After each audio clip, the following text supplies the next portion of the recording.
देश भर में कोरोना वायरस का कहर जारी है। बीते 24 घंटे में कोरोना के 3,29,942 मामले सामने आए। वहीं 3,876 मरीजों की इस महामारी से मौत हो गई। पिछले कुछ दिनों से देश में कोरोना मामलों की संख्या में कमी देखी जा रही है। दरअसल कोरोना टेस्टिंग की संख्या को घटा दिया गया है और ये तब है जब संक्रमण दर तेजी से बढ़ रही है।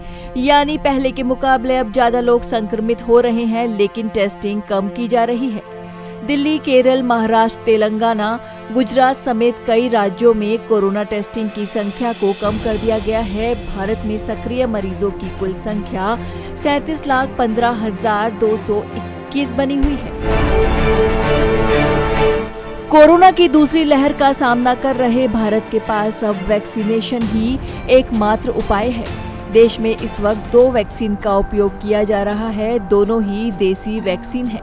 अब राहत की बात यह है कि इस महीने के आखिर तक बाजार में एक और वैक्सीन उपलब्ध हो जाएगी, रूस की स्पुतनिक वी।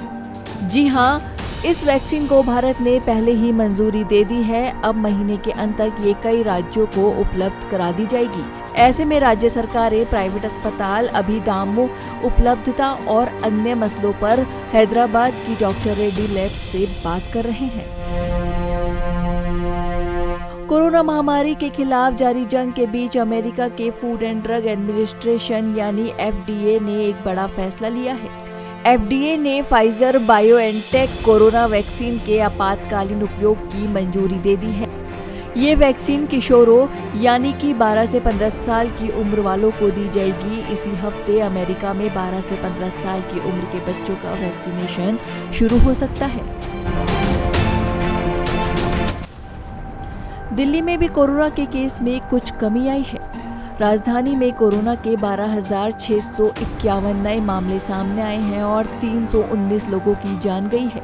राहत की बात यह है कि दिल्ली में कोरोना संक्रमण की दर लगातार घट रही है और अब ये घटकर 19% के करीब पहुंच गई है।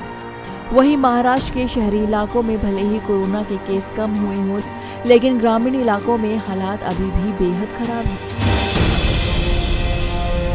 देश में कोरोना का कहर जारी है। इसकी तीसरी लहर की आशंका ने लोगों को सकते में डाल दिया है।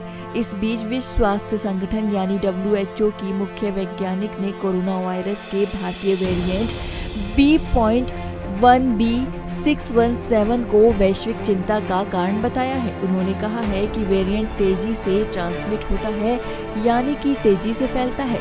पिछले साल ही इस स्ट्रेन की पहचान हुई थी, जो इस समय चिंता का विषय बना हुआ है।